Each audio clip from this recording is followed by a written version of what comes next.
Hello అండి, నేను ఇవాళ క్యారెట్ ఫ్రై చేస్తున్నానండి. ఈ క్యారెట్ ఫ్రై చేయటం నాకు తెలియదండి, నేను మా అత్తయ్య దగ్గర నేర్చుకున్నాను. క్యారెట్ ఫ్రైలోకి పచ్చిమిరపకాయలు, 2 ఉల్లిపాయలండి, కొంచెం కరివేపాకు, క్యారెట్ శుభ్రం చేసుకుందామండి.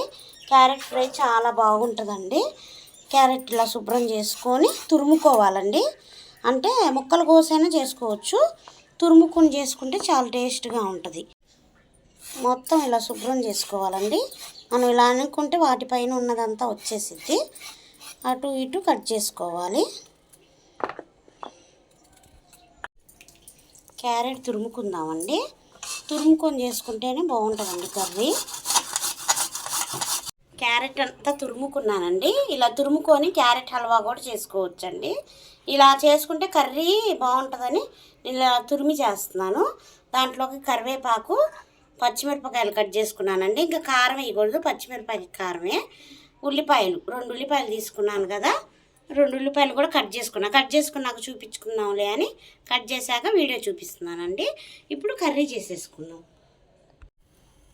క్యారెట్ కూరకు నూనె పోసుకుందామండి. నూనె కొంచెం తక్కువే పట్టింది. నూనె వేడైంది కదండి, తాలింపు గింజలు వేసుకుందాం. తాలింపు గింజలు వేసుకున్నాను. తాలింపు గింజలు కొంచెం ఫ్రై అయ్యాక, తాలింపు వేగిందండి. ఇప్పుడు ఉల్లిపాయలు వేసుకున్నాం కదండి, పచ్చిమిరపకాయలు, కరివేపాకు కూడా వేసేసుకున్నాం. ఇప్పుడు ఇదంతా బాగా ఫ్రై చేసుకున్నాం ఒక 5 నిమిషాల పాటు.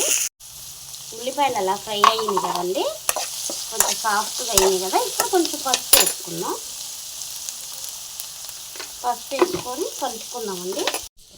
ఉల్లిపాయలు దగ్గర ఒక 5 నిమిషాల పాటు ఫ్రై అయిందండి. ఇప్పుడు కొంచెం ఉప్పు వేసుకుందాం. ఉప్పు చూసి వేసుకుందామండి. 1 స్పూన్ ఉప్పు వేసాను కదా. ఇప్పుడు క్యారెట్ కూడా వేసేసుకుందామండి. క్యారెట్ తీయగా ఉంటుంది అనుకోవద్దండి, కూర వండాక అసలు తీపిదనం అనేదే తెలియదు క్యారెట్. ఇప్పుడు క్యారెట్ వేసుకున్నాం కదండి, క్యారెట్ మటుకి సిమ్లో పెట్టుకొనే ఫ్రై చేసుకుంటూ ఉండాలండి. ఊరికే మాడిపోయింది, ఎందుకంటే మనం తురుముకున్నాం కదా, అందుకని సిమ్లో పెట్టేసుకొని దగ్గర 10 నిమిషాలు 15 నిమిషాలు ఫ్రై చేసుకోవాలండి. క్యారెట్లో కొంచెం వాటర్ అవన్నీ ఉంటాయండి, అదంతా బాగా ఫ్రై అవ్వాలి. కాకపోతే సిమ్లో పెట్టుకొని ఫ్రై చేసుకోవాలండి. క్యారెట్ ఇలా ఫ్రై చేసుకుంటూ ఉండాలండి, మధ్యలో కలుపుకుంటూ ఉండాలండి. ఒక 10 నిమిషాల పాటు అన్నామని వదిలేయకూడదండి. క్యారెట్ మధ్యలో కలుపుకుంటూ ఉండాలండి. నేను 1/2 గంట సేపు అన్నానని కలపకుండా ఉండకూడదండి, మాడిపోయింది. నేనైతే ఇప్పటికి 3 సార్లు కలుపుకున్నానండి. దాంట్లో వాటర్ ఉంటుంది, ఆ వాటర్ అన్నీ ఇంకిపోయేదాకా మనం ఫ్రై చేసుకోవాలి. సిమ్లో పెట్టుకొని ఫ్రై చేసుకోవాలండి, చాలా సిమ్లో. ఇది చాలా టేస్ట్గా ఉంటుందండి కర్రీ.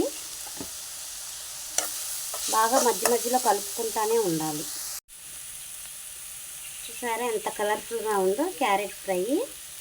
ఇంత బాగుందండి చూస్తుంటేనే. ఇంకా ఫ్రై అయితేనే ఉందండి. ఆ ఫుల్ వీడియోస్ అన్నీ చూడండి, నన్ను కొంచెం సపోర్ట్ చేయండి. నేను బాగా కర్రీస్ చేస్తానండి. నేను చేసినట్టు మీరు కూడా ట్రై చేసుకోండి. ట్రై చేసుకొని ఎలా ఉందో నాకు కామెంట్ చేయండి. ఆ ఫుల్ వీడియోస్ అన్నీ బాగా చూడండి, నన్ను కొంచెం సపోర్ట్ చేయండి.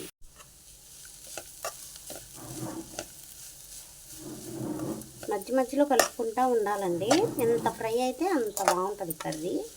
ఎందుకంటే క్యారెట్ కూడా ఉడకాలి కదండి. తురిమినంత మాత్రాన క్యారెట్ తొందరగా ఉడికిపోయింది అనుకోకూడదండి. క్యారెట్ కొంచెం ముదిరినట్టు అనిపిస్తుంది. బాగా ఫ్రై అయితేనే క్యారెట్ అనేది ఉడికిపోయింది మనకి.